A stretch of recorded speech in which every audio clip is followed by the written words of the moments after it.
Nagbigay si US President Donald Trump ng unang ulat sa Kongreso tungkol sa kalagayan ng bansa sa kanyang ikalawang termino. Isinagawa ang talumpati matapos siyang baliktarin ng Korte Suprema ng US habang pinag-iisipan ni Trump ang mga pandaigdigang taripa at posibleng pag-atake sa Iran. Sa episode na ito, hindi ko na patatagalin, tatalakayin natin ang mga pangunahing punto ng talumpati ni Donald Trump sa Kongreso. At syempre, susuriin natin ang mga ito kung totoo nga ba. Ako si Alexi Pichi. Talakayin natin ang paksang ito. Pero bago magsimula, mag-subscribe muna sa channel na ito, mag-like, mag-comment at i-follow ang aking Telegram channel. Pichi News, ang link ay nasa video description. Doon kami agad naglalathala ng bagong balita. Pangulo ng Estados Unidos.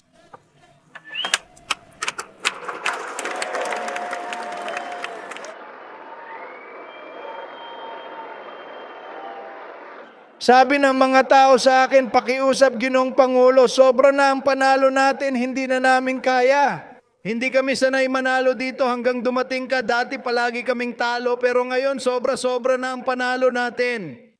At sinasabi ko, hindi, mananalo ka ulit, mananalo ka ng malaki, mananalo ka ng mas malaki pa kaysa dati. At para patunayan yan. Sisimulan ko sa pagsasabi na sa kanyang 1 oras at 48 minutong talumpati, nabasag ni Trump ang sarili niyang rekord ng pinakamahabang taunang talumpati sa Kongreso mula 1,964 na siya ring nagtala noong nakaraang taon. Ang talumpati ni Trump sa Kongreso noong nakaraang taon ay 100 minuto. Ngayong taon ay mas mahaba ng 8 minuto. Pag-usapan natin agad ang sinabi ni Trump tungkol sa Ukraine at digmaan ng Russia laban sa Ukraine. Sa totoo lang, bahagya lang binanggit ni Trump ang digmaan ng Russian Federation laban sa Ukraine sa kanyang talumpati na tumapat sa ika-4 na anibersaryo ng malawakang pagsalakay ng Russia sa Ukraine. Malaking bagay ito, nagpapakita ito ng mga prioridad ni Donald Trump. Inulit ni Trump ang madalas niyang sinasabi na mula nang maupo siya sa pwesto ay tinapos niya ang 8 digmaan at pagkatapos ay lumipat siya sa usapin ng Ukraine. Narito ang kanyang sinabi. Talagang nagsusumikap kami para tapusin ang ika-9 na digmaan, ang pagpatay at masaker sa pagitan ng Russia at Ukraine, kung saan 25,000 sundalo ang namamatay bawat buwan. Isipin mo, 25,000 sundalo ang namamatay araw-araw. At dito, agad na idinagdag ni Trump ang kanyang karaniwang pahayag na hindi sana nangyari ang digmaang ito kung siya ang naging presidente. Muling binanggit ni Trump ang digmaan ng Russia laban sa Ukraine at sinabi niya habang pinag-uusapan ang NATO na ang mga armas na ibinibigay ng Estados Unidos sa Kyiv ay dumadaan sa pamamagitan ng alyansa. Binanggit din ng presidente ng Estados Unidos ang pagpatay sa 23 anyos na Ukrainian refugee na si Irina Sarutskaya sa North Carolina. Nandoon ang ina ni Irina habang nagsasalita at nangako si Trump ng katarungan sa kanya. Sinabi ng embahador ng Ukraine sa US na si Stefanishina na nakatanggap ang pamahalaan ng Ukraine ng opisyal na mensahe mula sa US State Department. Matapos ang isinagawang pag-atake gamit ang mga drone sa daungan ng Novorossiysk sa timog ng Russia, naapektuhan ang interes ng mga negosyanteng Amerikano sa Kazakhstan. At dahil dito, ayon sa kagawaran ng Estado, dapat itigil ng Ukraine ang ganitong mga pag-atake sa Russia kahit na kumikita ang Russia sa pagpapatuloy ng digmaan. Sa daungang ito, pinili ni Trump na maging panangga ng infrastruktura ng Russia laban sa pag-atake ng Ukraine. Mas idedetalye ko pa ito sa isa pang episode. Malakas na ikinuwento ni Trump ang problema ng mga migrante, sinusubukang bumuo ng imahe para sa midterm elections sa 2026 sa Kongreso. Ito nga pala ang magtatakda kung sino ang magiging kalaban. Bumalik si Trump sa traditional niyang issue, imigrasyon, at agad sinisi ang mga demokratiko ayon sa kanya. Hindi natin dapat kalimutan na marami rito sa silid ang pumayag sa pagsalakay sa hangganan bago ako nakialam. At uulitin pa nila ito kung mabibigyan ng pagkakataon. Anong sunod? Nagpasya si Trump na hiyain ng publiko ang mga demokratiko. Isa sa pinakamainit na pagtatalo ng gabing iyon ay nangyari matapos hilingin ni Trump sa mga kongresista, senador at sa buong madla na tumayo kung sila ay sumasang-ayon sa kanyang pahayag. Tungkol sa, ayon sa kanya, pangunahing tungkulin ng pamahalaan ng Amerika na protektahan ang mga mamamayang Amerikano, hindi ang mga ilegal na imigrante. Marami ring dumalong demokratiko ang hindi tumayo. Ano yon? Ewan ko, parang sirko. Sige, tumayo kayo. Ayan. Ayon kay Trump, dapat mahiya ang mga demokratang yon dahil sa hindi nila pagtayo kahit hinihiling ng presidente nila. Hindi na nahimik ang mga demokratiko. Binatikos nila si Trump at maya-maya, dalawa ang lumabas ng bulwagan. Dapat mahiya ka sa sarili mo na hindi ka tumayo. Dapat mahiya ka sa sarili mo. Kaya hinihiling ko rin na wakasan ang mga mapanganib na sanctuary cities na nagpoprotekta sa kriminal at magpatupad ng mabigat na parusa sa mga opisyal ng gobyerno. Na humaharang sa pagpapaalis ng mga kriminal na dayuhan na sa maraming pagkakataon ay mga drug lord, mamamatay tao sa buong bansa natin, hinaharangan nila ang pagpapaalis ng mga taong ito palabas ng ating bansa. Mahiya ka sa sarili mo.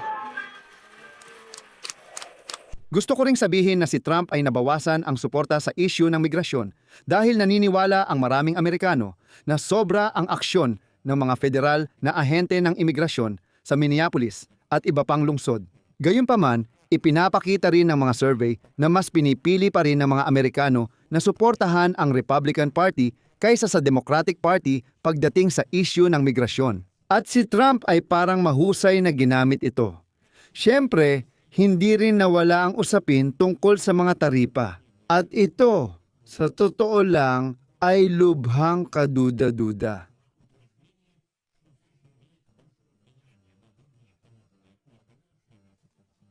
Sinabi ni Trump na hindi kailangang mag-alala ang Kongreso sa pagsasabatas ng kanyang mga taripa. At diretsahang sinabi na hindi niya kailangan ang tulong nila. Dahil hindi pa rin malinaw ang kapangyarihan ni Trump pagdating sa mga taripa, ang kanyang pagtanggi. Naging interesante ang paghingi sa Kongreso ng desisyon na mas malaki ang tsansang pumasa sa legal na pagsusuri. Sa huli, ang saligang batas ng Estados Unidos ay nagbibigay ng kapangyarihan sa Kongreso na magtakda ng mga taripa. Pero sinabi ni Trump, pakinggan nyo, ako na ang gagawa ng lahat. Wala akong pakialam sa mga batas at hindi na kailangan ng Kongreso na mag-aproba ng kahit ano. Ako na ang bahala sa lahat. Yan ang kanyang sinabi.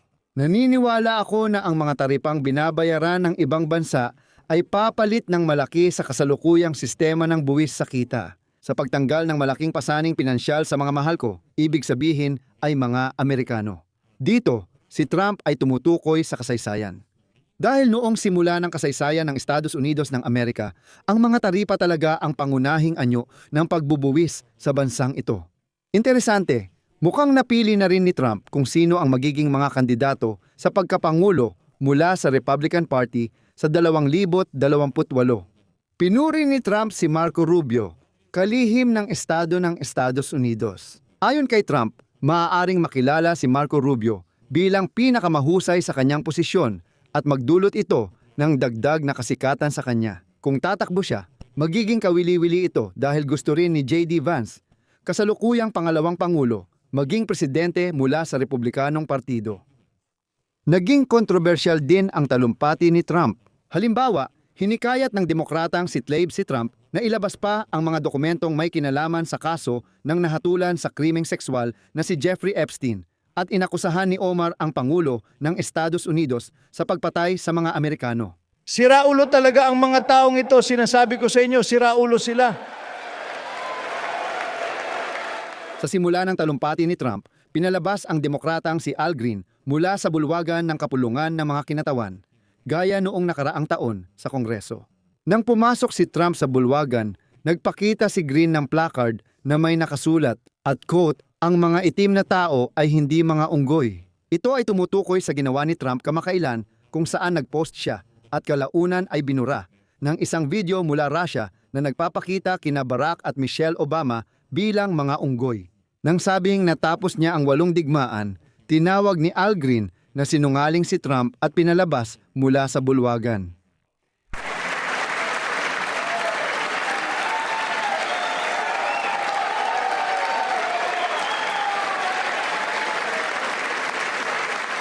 At hindi na tayo babalik sa dati nating kinalalagyan, kamakailan lang, hindi na tayo babalik. Interesante dahil piniling iwasan ni Trump ang sensitibong usapin sa talumpati niya. Pinuna ni Trump ang mga demokratiko dahil sa kasalukuyang shutdown ng Department of Homeland Security. Pero sa hindi malamang dahilan ay hindi niya binanggit ang dahilan kung bakit hinaharang ng mga demokratiko ang pagpasa ng batas para sa pondo. At ito ay dahil pinatay ng mga ahente ng imigrasyon ang dalawang mamamayan ng Estados Unidos sa Minneapolis.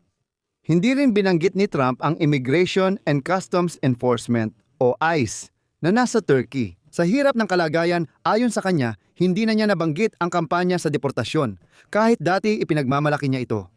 Hindi binanggit ni Trump ang kaso ni Epstein kahit dati niyang sinabing may ebidensya laban sa mga demokratiko. Sa totoo lang, kung siya ang maglalabas, lilitaw siyang banal at malinis.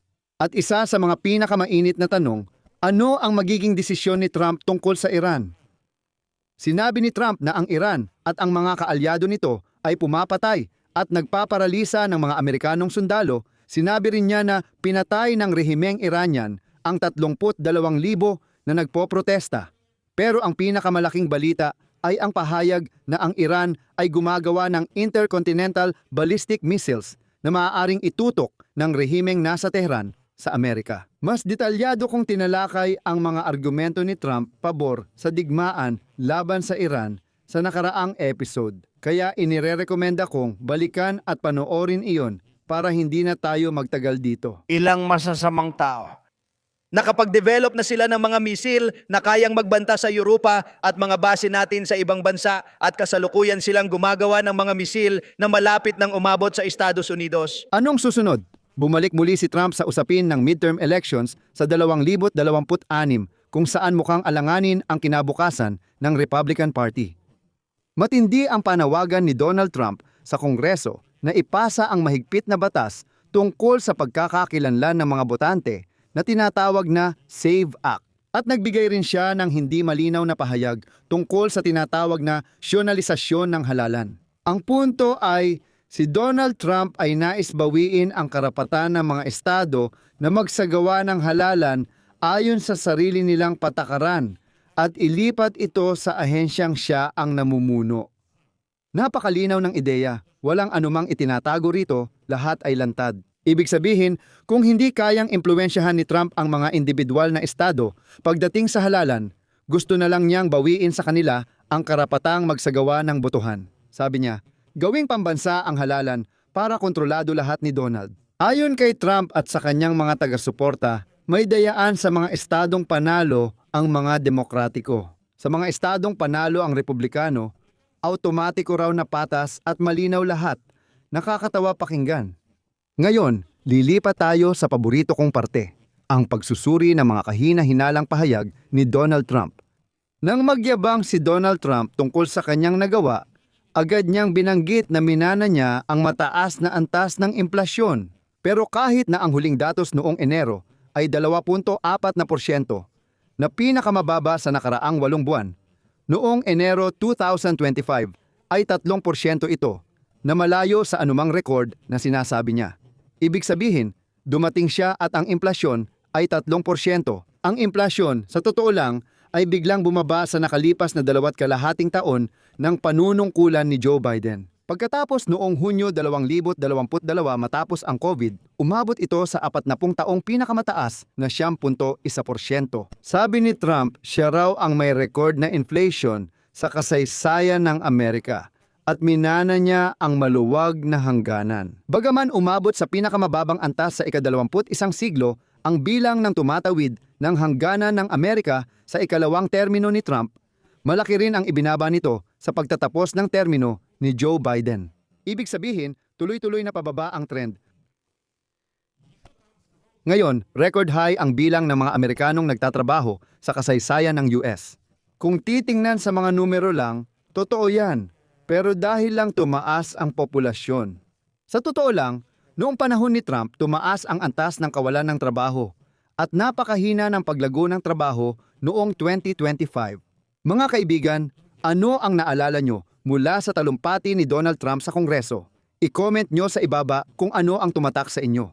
Dito ko tatapusin. I-share ang opinyon at konklusyon sa comments, mag-subscribe at mag-like. Mga kaibigan, kung naging interesante at kapaki-pakinabang sa inyo ang episode na ito, pwede ninyong suportahan ang YouTube channel na ito sa pamamagitan ng donasyon o paid subscription. Sa pamamagitan ng mga link at detalye sa description ng video na ito at sa QR code na makikita sa inyong mga screen. Magpapasalamat ako sa anumang suporta mula sa inyo. Hanggang dito na lang, ingatan ninyo ang inyong sarili. Paalam sa lahat.